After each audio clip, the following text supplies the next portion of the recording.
Assalamualaikum, salam sejahtera. Saya Zulfitri Yusof bersama anda dalam Awani 7.45. Berikut adalah fokus kami untuk hari ini.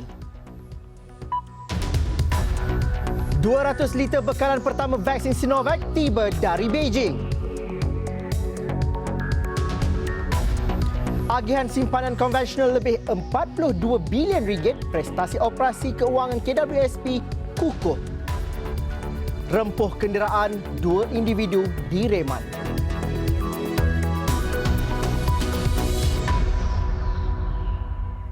Bekalan pertama vaksin Sinovac keluaran China tiba di lapangan terbang antarabangsa Kuala Lumpur, KLIA, 8.50 pagi tadi. Ia dibawa dengan pesawat Mascargo MH319 dari Beijing, China. Ketibaan vaksin Sinovac disambut Menteri Penyelaras Program Imunisasi COVID-19 Kebangsaan, Khairi Jamaluddin Abu Bakar dan Menteri Pengangkutan Datuk Seri Dr. Wee Ka Siong. Turut hadir Menteri Kanan Pertahanan Datuk Seri Ismail Sabri Yaakob, Menteri Luar Negeri Datuk Seri Hishamuddin Tun Hussein dan Duta Republik China ke Malaysia Ouyang Yujing. Penerimaan vaksin ini adalah satu perkembangan baik dalam usaha untuk kita menambah bekalan vaksin yang ada di Malaysia.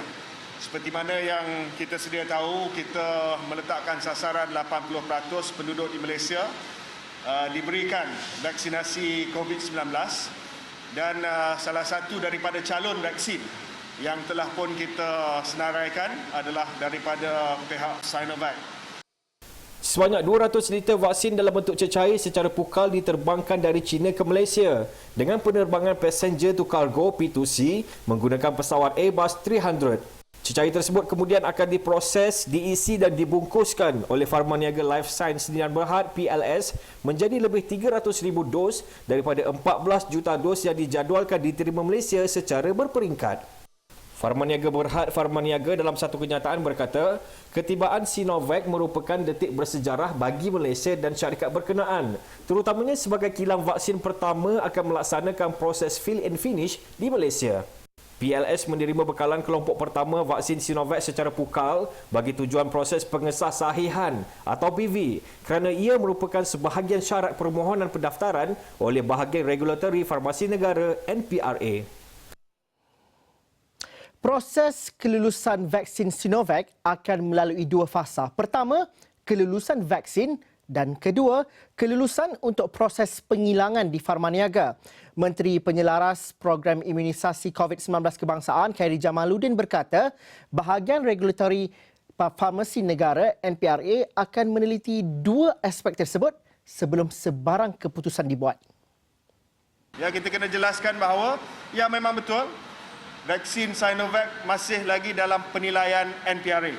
Tetapi untuk kita bagi kelulusan kepada Pharmaniaga, kilang Pharmaniaga untuk melaksanakan fill and finish, maka NPRA kena buat penilaian kepada kilang itu sendiri dan juga kepada proses fill and finish. Dan itu tidak dapat dilaksanakan kalau kita tak ada vaksin.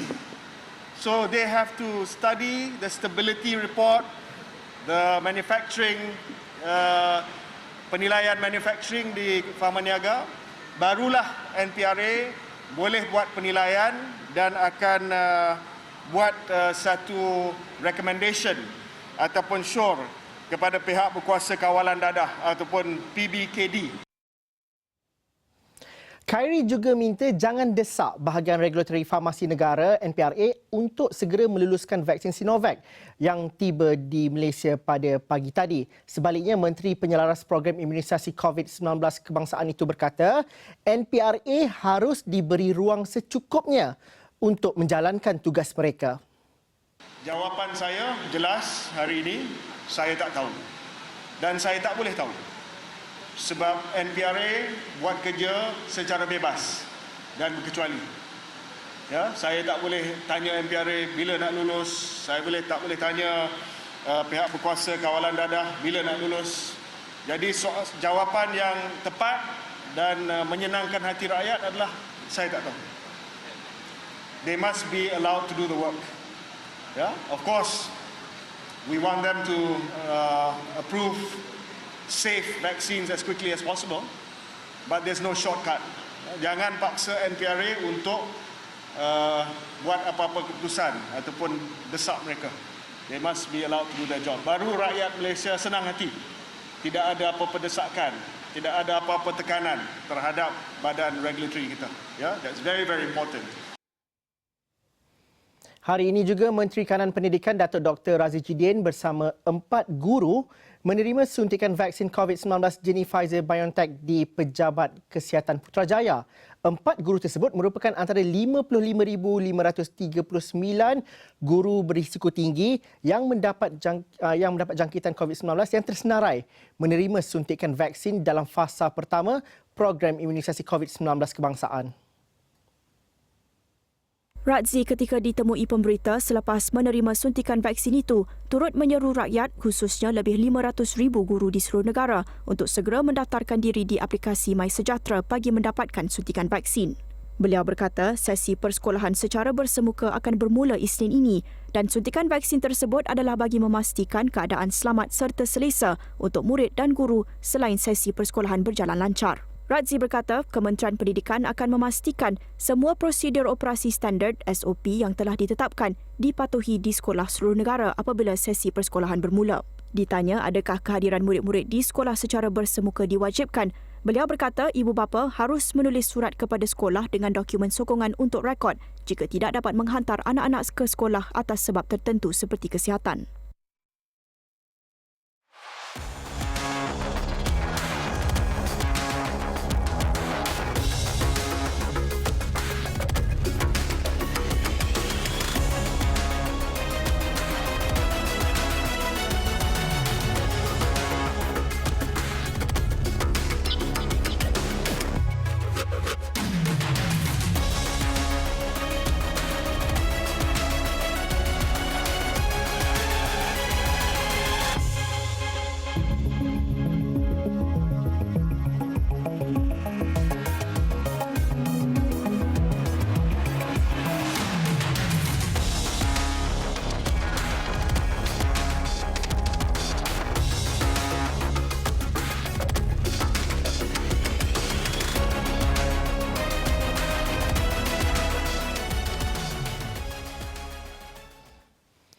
Hari ini, 2,364 kes baru COVID-19 dilaporkan dan ini menjadikan jumlah kes positif COVID-19 di Malaysia adalah sebanyak 298,315 kes. Manakala jumlah kes aktif dengan kebolehjangkitan terus turun. Angka terkini ialah sebanyak 27,028 kes. Bilangan kes sembuh hari ini 3,320 kes menjadikan kes pulih sebanyak 270,166 kes. Sehingga kini 190 kes masih lagi dirawat di ICU. 99 daripadanya memerlukan bantuan pernafasan. Dimaklumkan juga terdapat 10 lagi pertambahan kes kematian akibat COVID-19 dan menjadikan jumlah kumulatif kes kematian adalah sebanyak 1,121 kes. Daripada COVID-19, kita beralih ke berita ini pula di mana Kumpulan Wang Simpanan Pekerja KWSP mengumumkan dividen sebanyak 5.20% selepas mencatatkan prestasi kukuh dari aspek operasi dan keuangan bagi tahun 2020. Ia melibatkan jumlah pengagihan dividen sebanyak 47.64 bilion iaitu 42.88 bilion bagi simpanan konvensional dan 4.90% untuk simpanan syariah dengan agihan berjumlah 4.76 bilion. For the final reveal for our EPF dividend for 2020.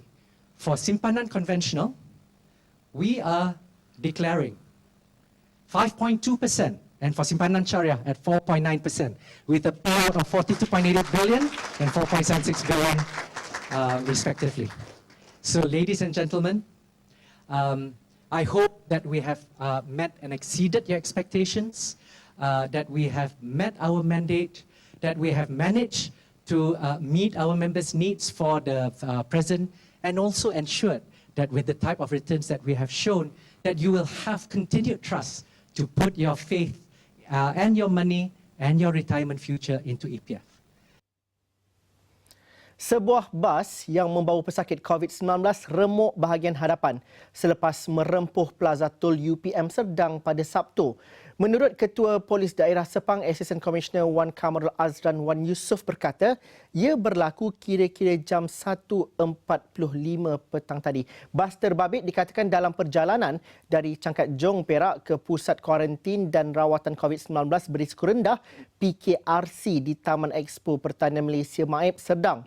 Difahamkan 6 penumpang termasuk pemandu mengalami kecederaan ringan dan dihantar ke MIPS untuk rawatan lanjut. Ketika ini, siasatan berkenaan kejadian masih dijalankan bagi mengenal pasti punca kemalangan berlaku. Dua suspek yang bertindak ganas merempuh dua kenderaan di persimpangan lampu isyarat Siramas di Sungai Buloh sehingga memaksa polis melepaskan beberapa das tembakan di reman 4 hari. Ketua Polis Daerah Petaling Jaya, Assistant Commissioner Nik Izani Muhammad Faizal berkata, perintah reman itu dikeluarkan Magistrate Zafran Rahim Hamzah selepas kedua-dua suspek dibawa ke Mahkamah Petaling Jaya pada pagi tadi. Dalam kejadian kira-kira pukul 12.45 tengah hari Jumaat, kedua-dua suspek tidak mengendahkan polis apabila diminta keluar daripada kenderaan ketika pemeriksaan dilakukan sebelum melarikan diri. Polis kemudian berjaya menahan seorang daripada suspek berusia 35 tahun di sebuah kawasan perumahan di Desa Aman, manakala seorang lagi suspek berjaya melarikan diri. Bagaimanapun, suspek kedua berusia 40 tahun dikenali sebagai Bob Mahsing ditangkap jam 11.45 malam tadi di sebuah apartmen di Shah Alam. Hasil pemeriksaan polis mendapati suspek tidak bekerja dan mempunyai 20 rekod berkaitan kes jenayah dan dadah. Kes disiasat mengikut Seksyen 307, 427 dan 188 Kanun Kesiksaan selain Seksyen 12-2 Akta Dadah Berbahaya 1952 serta Seksyen 6-1 Akta Bahan-Bahan Kakisan dan Letupan Senjata Berbahaya 1958. Polis Diraja Malaysia tidak akan melindungi anggotanya yang terlibat dengan penyalahgunaan dadah dan jenayah. Menyifatkan penyalahgunaan dadah di kalangan anggota PDRM sesuatu perkara yang serius, Ketua Polis Negara Tan Sri Abdul Hamid Badur berikrar untuk memastikan anggotanya yang terlibat tidak terlepas dari hukuman. So baru-baru ni tertangkap satu kumpulan 6 orang yang terdiri pada seorang pegawai dan 5 orang anggota pangkat rendah sedang berhibur dengan wanita-wanita ya, sambil mengisap dadah. So tidak ada maaf lagi ya, tidak ada maaf lagi kejadian seperti sebegini ya, suatu perbuatan yang amat tidak bertanggungjawab di mana seorang yang telah diberikan amanah ya untuk menguatkuasakan undang-undang, dia sendiri melanggar undang-undang. Dan saya telah mengarahkan Datuk Pahlawan Ketua Polis Perak untuk memastikan bahawa siasatan ini dijalankan dengan sebaik-baiknya. Beliau berkata demikian sebagai mengulas tangkapan ke atas 6 anggota polis termasuk seorang pegawai yang sedang khayal dan berhibur baru-baru ini. Katanya tindakan memantau dan mengambil tindakan ke atas mana-mana anggota atau pegawai yang terlibat dalam kes seumpama itu merupakan proses berterusan PDRM. Awani 7.45 berhenti rehat seketika dahulu. Selepas ini anda akan bersama dengan Naila Huda jam 8 malam nanti. Jangan ke mana-mana.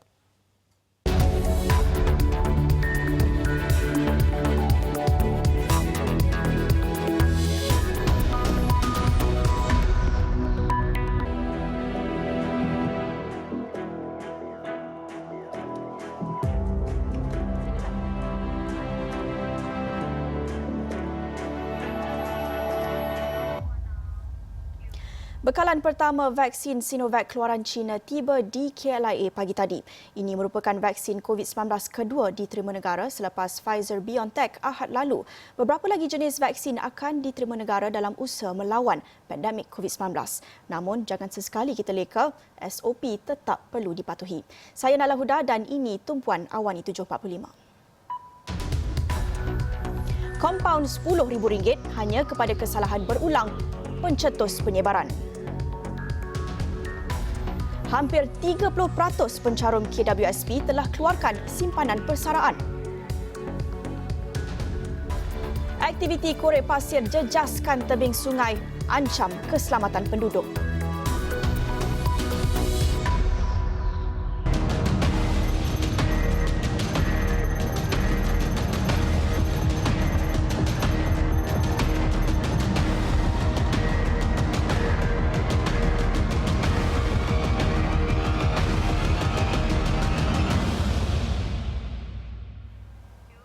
Nilai kompaun RM10,000 yang bakal dilaksanakan 11 Mac depan hanya dikenakan ke atas individu yang mengulangi kesalahan serta mencetuskan penyebaran wabak COVID-19. Menurut Ketua Polis Negara Tan Sri Abdul Hamid Badur, kompaun dengan nilai berkenaan bukannya dikenakan bagi semua kesalahan yang melanggar prosedur operasi standard SOP. Timbul soalannya, adakah diorang tak serik dengan 1,000 ni? Adakah 1,000 ni macam RM5 je pada dia, ya, tak ada apa, ya. Itu satu daripada satu sudut. Yang nombor dua ialah repeat offenders. Ya, orang yang melakukan kesalahan berulang, degil sebab dia kaya. Ya, dia nak buka pusat-pusat hiburan dia.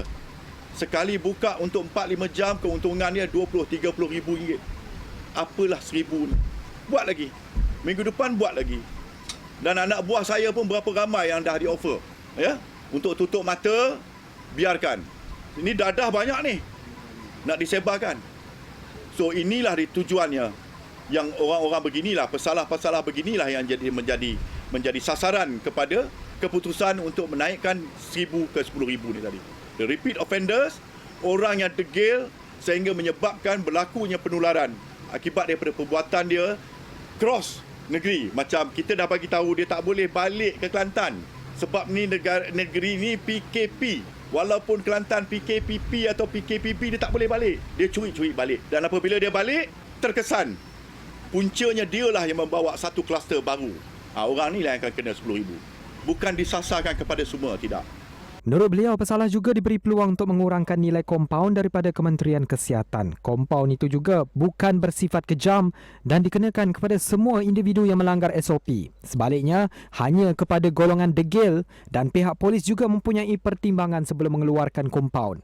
Katanya berdasarkan modul yang dibentangkan oleh Kementerian Kesihatan serta kebimbangan peningkatan kes mendadak, kompaun berkenaan wajar dinaikkan bagi menggambarkan betapa seriusnya peningkatan kes COVID-19. Imuniti kelompok bukan sahaja mampu memutuskan rantaian jangkitan COVID-19, sebaliknya boleh melindungi golongan berisiko. Pakar Kesihatan Awam Profesor Madya Dr. Malina Osman berkata, terdapat sebilangan kecil individu yang tidak boleh diberikan suntikan vaksin susulan masalah antibodi dan dibimbangi menyebabkan komplikasi. Sehubungan itu, penting untuk Malaysia mencapai imuniti kelompok bagi vaksinasi penyakit bawaan virus COVID-19 melalui program imunisasi COVID-19 kebangsaan. Untuk melindungi kelompok ni, maksudnya kita perlu mencapai satu jumlah dalam populasi kita yang terlindung, ya, yang sudah mempunyai antibodi terhadap jangkitan tersebut. Jadi pentingnya ialah apabila kita telah mencapai satu tahap yang mana kita telah mencapai imuniti kelompok ni, maka individu-individu lain yang tidak boleh yang kita sebut tadi, yang tak boleh divaksin, akan terlindung, ya, daripada mendapat jangkitan. Dari konteks jangkitan COVID-19, ada individu yang mudah mendapat komplikasi teruk, ya, jika mereka tu mendapat jangkitan.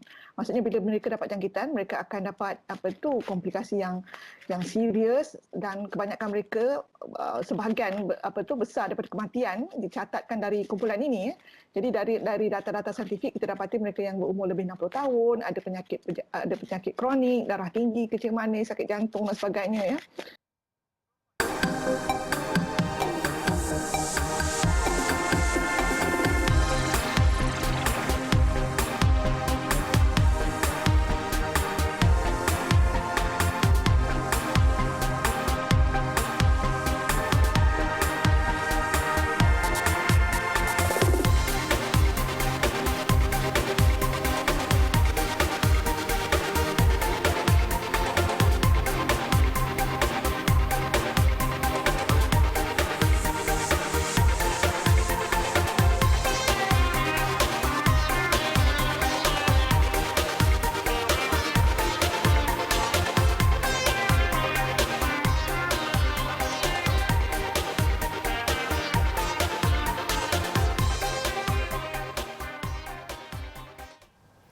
Hampir 30% daripada ahli pencarum KWSP telah mengeluarkan wang simpanan persaraan mereka di dalam akaun satu ketika pandemik COVID-19 melanda negara sejak Mac tahun lalu.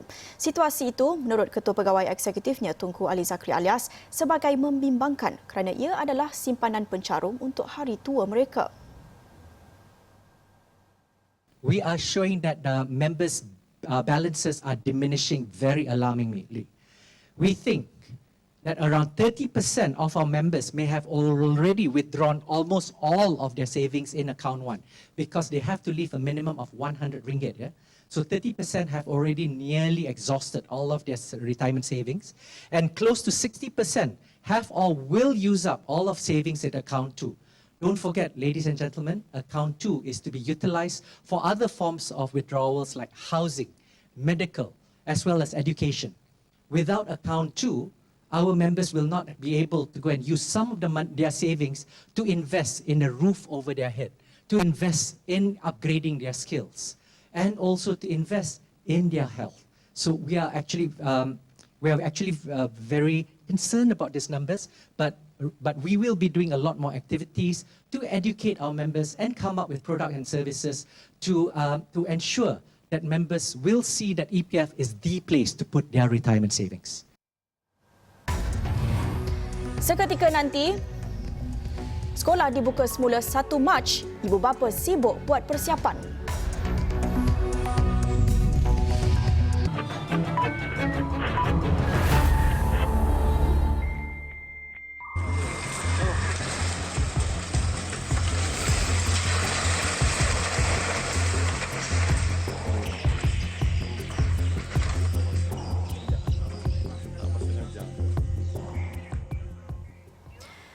Februari menyaksikan tebing runtuh di Kampung Pohon Celagi Pasir Mas yang menyebabkan 45 keluarga terpaksa dipindahkan. Ada yang kata ia berpunca daripada aktiviti menyedut pasir di Sungai Kelantan. Namun, setakat mana kebenaran ini? Ikuti laporan khas pasir untuk pembangunan atau kemusnahan. Pasir adalah salah satu bahan utama dalam pembinaan. Justru permintaannya sentiasa wujud dan salah satu punca utama bagi mendapatkan pasir adalah dasar sungai. Ini juga yang berlaku di Sungai Kelantan. Aktivis alam sekitar Amir Ayat mengakui aktiviti korek pasir boleh menjejaskan tebing sungai, tetapi masih banyak faktor lain yang mempengaruhi pergerakan tanah. Kalau kita ada membuat sebarang aktiviti yang menjejaskan kestabilan ataupun kuantiti pasir di suatu tempat, misalnya di tepi sungai, ia pasti akan memberi kesan kepada struktur tebing dan seterusnya sebarang struktur yang dibina di atas tebing-tebing tersebut. Dan ini banyak berlaku di mana-mana pun. Ya. Kalau kita pergi ke Terengganu pun, kadang-kadang tidak ada pengorekan pasir pun, tetapi tebing tetap runtuh disebabkan oleh keadaan lautan ataupun keadaan-keadaan semula jadi yang memang berlaku. Namun ada yang berpendapat aktiviti menyedot pasir di sungai sepanjang 248 km itu tidak dipantau dengan ketat. Malah aktiviti itu juga dilakukan secara tidak teratur. Sesuatu projek yang hendak dilaksanakan di kawasan yang berisiko tinggi sepatutnya mendapat kelulusan daripada EIA terlebih dahulu. Dan juga kalau di tepi sungai ditambah satu jabatan lagi iaitu JPS. Memang kita tidak dapat sangka perkara ini. Kalau penyedupan pasir ataupun pengambilan pasir di tepi-tepi sungai, khususnya di tepi-tepi Sungai Kelantan ini dibuat secara yang tidak teratur dan tidak mengikut peraturan. Lebih-lebih lagi seperti yang saya kata tadi, tidak mendapat kelulusan daripada EIA dan JPS. Sudah pada tentu kemungkinan besar ia akan memudaratkan alam sekitar. Penduduk Kampung Pohon Celagi sebenarnya bukan mangsa pertama kerana pesawah di bawah Lembaga Kemajuan Pertanian Kemubu, KADA, pernah merasainya pada 2014 ketika kemarau teruk melanda. Lebih 10,000 pesawah bawah seliaan KADA tidak mendapat bekalan air untuk sawah kerana paras air yang terlalu rendah. Ya, kita ada buat kajian dan kita dapati tapi masih tidak begitu konklusif ya. Tapi dari segi teorinya apabila pasir ini kita korek, bagaimana? Jadi airnya akan turun sebab dia nak ganti tempat yang kawasan yang sudah dikorek ya. Jadi apabila air memenuhi kawasan itu, maka parahnya akan turun. Jika berlaku banyak aktiviti korek air di kawasan korek pasir di kawasan sekitar, dia akan menyebabkan itulah mendap, jadi air turun. Kedah juga pernah mencadangkan kepada kerajaan negeri mengehadkan kawasan pengambilan pasir 5 km daripada hulu dan hilir pam sudut Kedah, namun ia dipandang sepi. Bagi mengatasi masalah tersebut, Kedah terpaksa membina empangan rendah di Kampung Kasar Pasir Mas dan juga Kemubu bagi menaikkan paras air bagi membolehkan pam beroperasi. Bagaimanapun, masalah tetap wujud apabila pam rendah mengalami kebocoran dinding akibat hakisan. Siri kedua, Astro Awani akan mendapatkan penjelasan kerajaan negeri mengenai pengawalan dan pemberian lesen sedut pasir di Sungai Kelantan.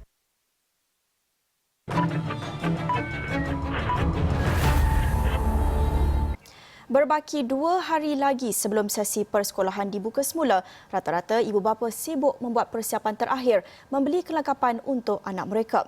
Tinjauan Astro Awani di Pulau Pinang mendapati ibu bapa tetap membeli pakaian dan peralatan sekolah baharu sebagai suntikan semangat untuk anak mereka kembali ke sekolah.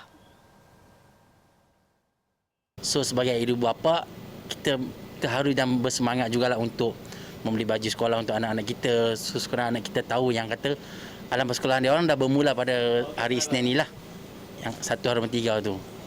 Ya, saya tak langsung macam pihak sekolah cakap boleh pakai baju biasa.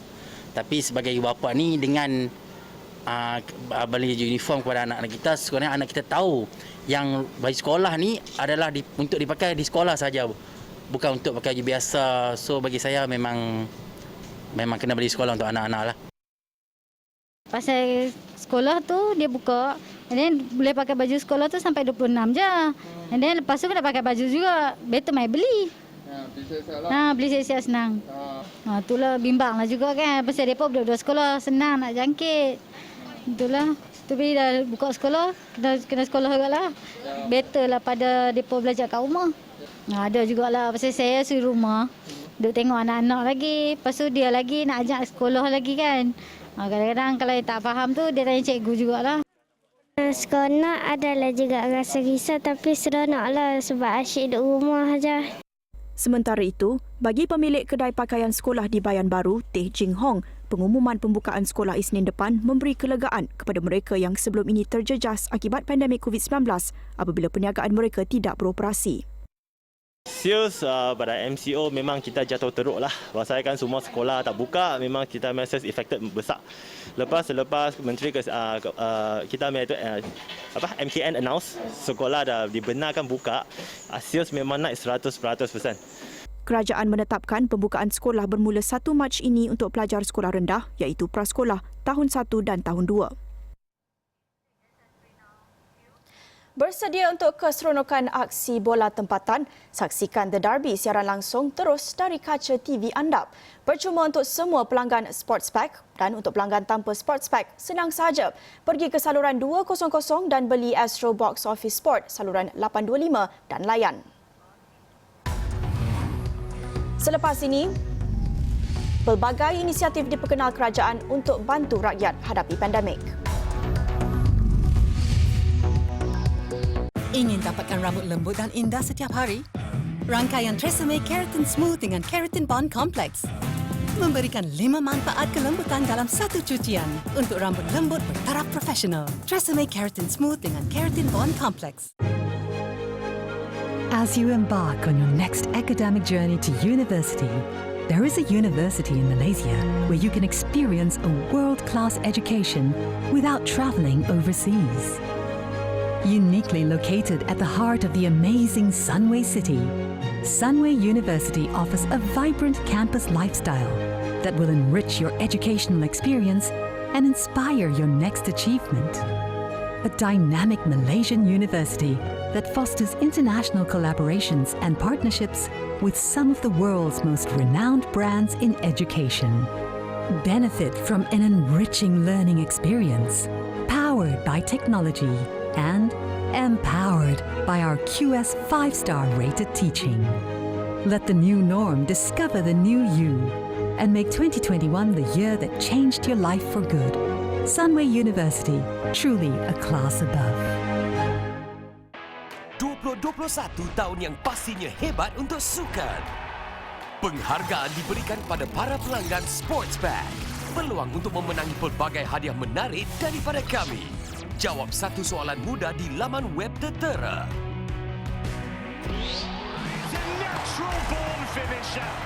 Dan anda berpeluang untuk memutar roda serta memenangi hadiah. Langgan Sports Pack sekarang. Absolute firecracker.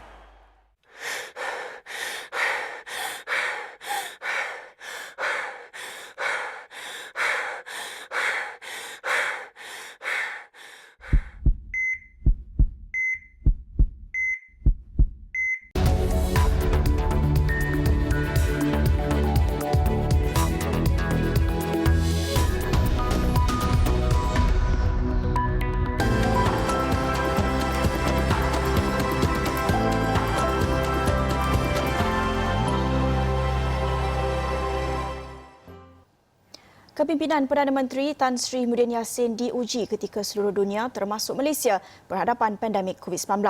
Namun pelbagai inisiatif yang diperkenalkan pengerusi Perikatan Nasional itu untuk membantu setiap lapisan masyarakat dan memulihkan ekonomi. Bukan itu sahaja, Muhyiddin malah disifatkan sebagai individu yang sentiasa menunjukkan kesungguhan untuk melindungi rakyat daripada pandemik COVID-19. Ini termasuklah menjadi individu pertama yang menerima suntikan vaksin bagi meyakinkan rakyat. Alhamdulillah, pada makcik kan, makcik biasa kalau tengok yang sebelum ni macam kurang sikit lah. Nampak yang ni dia ambil berat tentang rakyat. Lepas tu bila kena seluruh dunia ni kena penyakit macam gini, dia cuba mengawal seboleh-bolehnya. Dia buat bertindak apa yang patut. Dia pentingkan rakyat daripada diri dia sendiri. Dia usaha dari segi segala apalah dia cuba untuk supaya rakyat dia macam supaya lagi sihat. Maksud dia macam itulah. Buat masa ni saya rasa kepimpinannya memang nampak ada peningkatan lah untuk semua lapisan masyarakat lah. Sama ada yang sederhana ke, yang bawah ke, semua ada bahagian masing-masing. Seorang yang berjiwa ni lah, berjiwa masyarakat lah, jiwa rakyat lah. Pada akak pentadbiran sekarang bawah PM yang ke-8 Tan Sri Muhyiddin Yassin agak okey. Dia pun selalu membantu rakyat-rakyat bawah, macam contohnya kepada kami bantuan menyeluruh dan macam kira adil jugalah yang dapat tu, maksudnya kalau contohnya 500 pada seseorang tu macam banyak membantu. Bagus sebab dia orang pun ada bagi apa macam kita orang punya untuk SOP semua tu kan, dia orang bagi kita tips-tips. Walaupun guide macam gitu pun kita orang okey, janji boleh transport boleh dapat kurangkan, dapat apa benda, janji kita orang punya bisnes semua berjalan. Semualah sangat puas hati sebab dia sangat memahami rakyat dia. Antara bantuan yang diumumkan Muhyiddin bagi membantu rakyat dalam pandemik COVID-19 adalah menerusi inisiatif bawah pakej rangsangan ekonomi Prihatin Rakyat, Prihatin, Pelanjana Semula Ekonomi Negara, Pencana dan pakej bantuan pelindungan ekonomi dan rakyat Malaysia, Permai.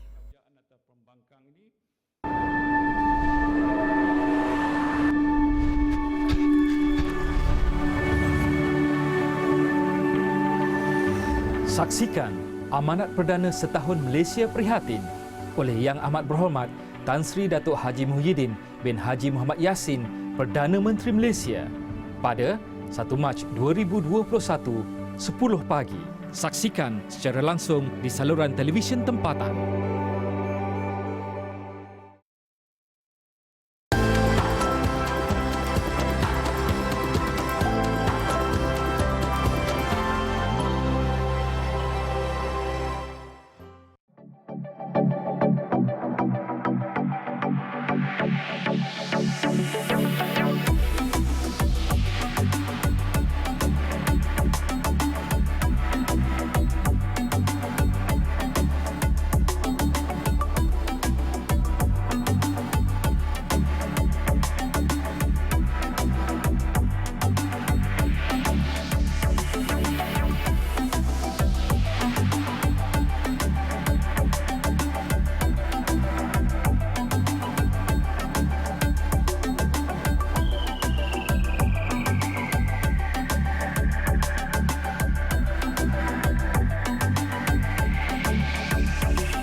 Peminat K-pop, jangan lupa janji temu anda dengan kumpulan K-pop terkenal WE-IVE. Ingin tahu inspirasi di sebalik album terbaru mereka, Identity Challenge dan perancangan pada masa depan? Semuanya esok 28 Februari jam 7.30 pagi dalam Awani Pagi. Sekian Awani 7.45, ikuti info terkini berhubung vaksin COVID-19 di halaman Mikro Interaktif di astroawani.com sekarang. Dan segala maklumat lain juga dalam astroawani.com dan aplikasi Astro Awani. Terima kasih kerana menonton saluran berita paling dipercayai di Malaysia. Saya Naila Huda, salam hormat.